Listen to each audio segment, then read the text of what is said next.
The movie kicks off at CIA headquarters in Langley, Virginia, where an agent named Vivey is in a meeting with the CIA director and another man. Their target? A notorious criminal named Wolfgang Brown, also known as the Wolf. He's trying to sell weapons to terrorists, teaming up with his partner Boo. The director gives Vivey the green light to eliminate them both. When she asks which agent is up for the task, the answer is Ethan Renner. At that moment, Ethan is in a Parisian hotel with another agent, Yasmin. They're on a mission to intercept Boo, who's about to close a deal with Serbian buyers. Before the deal can go through, Ethan takes out the buyers and slyly swaps the briefcase Boo is holding, which contains top-secret codes. He passes the briefcase to agents waiting in a van outside. Suddenly, his phone buzzes, reminding him that it's his daughter Zoe's birthday. Scrambling to make the call, Ethan rushes to a payphone. Short on change, he uses his watch as collateral to get some coins from a nearby vendor. He dials Zoe, but the call goes straight to voicemail. Back in the hotel, things take a turn for the worse. Boo recognizes Yasmin, exposing her cover. He drags her body into an elevator, planning a brutal end. Meanwhile, Boo's men open fire on the agents in the van, sparking a chaotic gunfight that spills from the hotel lobby into the streets. Amidst the chaos, Ethan chases Boo, taking out his henchmen one by one. However, Ethan suddenly feels weak and dizzy, but manages to shoot Boo in the leg. Despite his efforts, Boo gets away while Ethan collapses. Ethan wakes up in a hospital to grim news. The doctor tells him he has advanced lung cancer, with only a few months to live. After leaving the hospital, Ethan heads to his apartment, only to find it occupied by a family of refugees. The family patriarch, Jules, warmly welcomes him, explaining their situation. Ethan goes to the police to evict them, but learns that forcing them out could lead to his arrest. Resigned, Ethan allows the family to stay until Jules' daughter gives birth. Ethan reaches out to his ex-wife, Tina, who is initially hesitant to meet him. When he tells her it's important, they meet with a lawyer to finalize Ethan's will. During the meeting, he reveals he's dying, but doesn't want their daughter Zoe to know. Tina agrees to let Ethan spend time with Zoe, but only if he promises to quit the CIA. Ethan accepts, and they pick Zoe up from school. The reunion is awkward, with Zoe barely acknowledging him. Things get even more uncomfortable when a boy named Jonas shows up, introducing himself as Zoe's boyfriend. After Jonas leaves, Ethan gives Zoe a purple bike, thinking it's still her favorite color. However, Zoe opts to ride the train with her friends, leaving Ethan to awkwardly ride the bike himself. At a store, Ethan unexpectedly runs into Vivey. She mentions Zoe and shows him the watch he left behind in the hotel. Taking him for a drive, Vivey offers Ethan a job: hunt down and eliminate the wolf. Initially, Ethan refuses, but when Vivey dangles an experimental drug that might save his life, he reluctantly agrees. She briefs him on his mission and takes him to a hotel where a man with information about Boo's accountant is hiding. Although Vivey claims only one man is inside, Ethan finds himself up against 5. After a bloody fight, Ethan and Vivey take out the men, but none provide useful intel. In the elevator afterward, Ethan strikes a deal with Vivey. He'll continue the mission if she pays him $150,000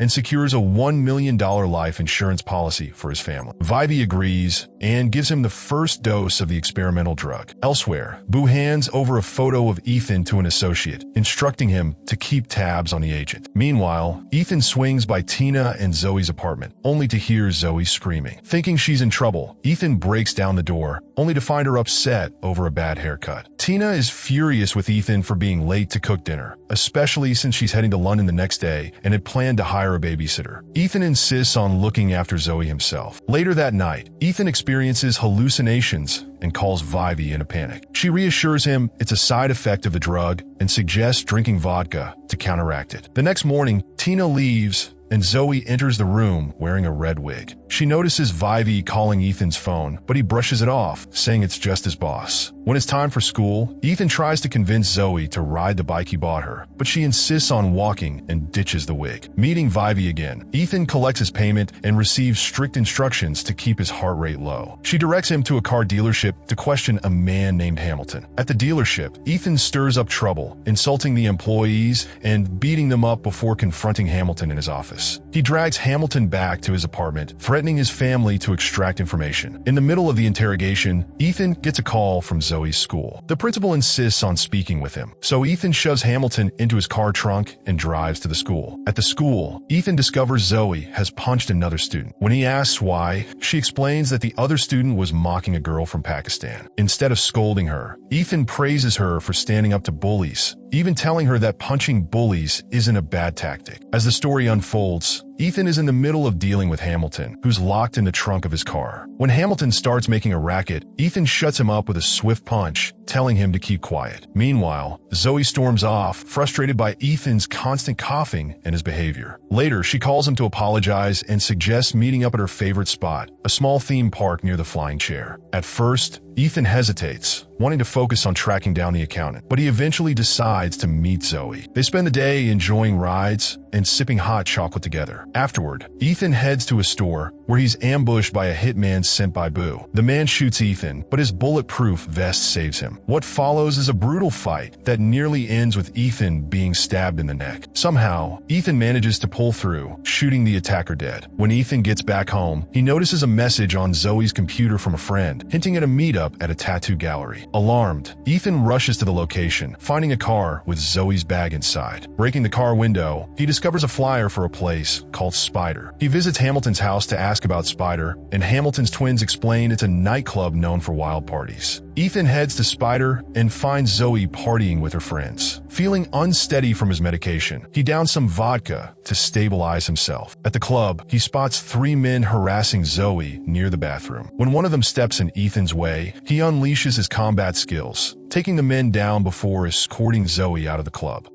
The next morning, Zoe wakes up in her party dress, with no memory of the previous night. She gets ready for school, but Ethan insists she change her outfit. When he suggests she ride a bike to school, Zoe angrily reminds him that he never taught her how to ride one. Determined to fix that, Ethan spends a day teaching her, drawing applause from onlookers. Later, Zoe opens up, asking why Ethan's been absent for so long. She suspects he has another family, but Ethan assures her that's not true. As they bond, Zoe admits she punched a girl at school because the girl was flirting with her boyfriend, Jonas. Ethan drops Zoe off at school, where Jonas happens to see them together. Ethan then focuses on his mission, tracking down the accountant Guido. After ambushing Guido's car with tear gas, Ethan kidnaps him and destroys the van to cover his tracks. At his apartment, Ethan uses Guido to negotiate an exchange, the briefcase of secret codes for detonation codes held by Wolf and Boo. That evening, Ethan learns that Jules' daughter has given birth to a healthy baby girl. In gratitude, the family names the baby after Ethan. Though Jules announces they'll move out as promised, Ethan insists they stay as long as they like. Later, Ethan visits Zoe, who reveals that Jonas has invited her to prom. Nervous because she doesn't know how to dance, Zoe lets Ethan teach her. As they practice, Tina arrives and watches them with teary eyes. The family has dinner together, and Tina advises Ethan to tell Zoe about his condition before it's too late. The next morning, Ethan gets a call from Vivi, who informs him that Boo is at the Grand Hotel. Rushing to the scene, Ethan spots Wolf in a car driven by Hamilton. He chases them, forcing their car off a footbridge. However, Wolf and Boo manage to escape, and Ethan lets Hamilton go so he can return to his family. The pursuit continues into the subway, but Ethan's symptoms kick in again, leaving him weak and dizzy. Boo drags him onto the train tracks, waiting for an incoming train to finish the job. Despite Wolf's orders, Ethan regains his strength just in time to shove Boo in front of the oncoming train. Exhausted, Ethan collapses and Wolf escapes. When Ethan wakes up, he finds himself in Vivi's apartment. She reminds him that Wolf has slipped away, but assures him the treatment is showing positive results. The next day, Ethan joins Tina and Zoe to meet Jonas and his family. At the gathering, Ethan is introduced to Jonas's father's business partner, who turns out to be Wolf. The two exchange tense handshakes, recognizing each other immediately. Later, Jonas's parents invite everyone to a club. Tina senses Ethan is on a mission and accuses him of lying, but he promises he's telling the truth. Out of nowhere, Wolf's men attack Ethan. A fierce fight ensues, with Ethan taking them down one by one. He corners Wolf in an elevator and shoots the cables, causing it to crash to the ground floor. Meanwhile, Jonas and Zoe sneak away to a private room, where they share a sweet moment and their first kiss. Back at the elevator wreckage, Wolf crawls out, but Ethan is too weak to finish him off. He drops his gun, and Wolf scrambles to grab it. Just then, Vivy shows up, kicking the gun toward Ethan. Thinking of Tina and Zoe, Ethan hesitates and lowers the weapon. Frustrated, Vivy takes matters in her own hands, finishing Wolf off herself. A few weeks later, Ethan is living peacefully with Zoe in a house by the sea. Tina soon joins them, and Ethan opens up about his past mistakes, promising to stay with them for good and leave his old life behind. As Zoe and Tina bond, Zoe asks her mother if Ethan will stick around for good. Tina's response is uncertain, but Ethan seems determined to keep his promise. In the living room, Ethan finds a box with a large syringe and a note from Vivy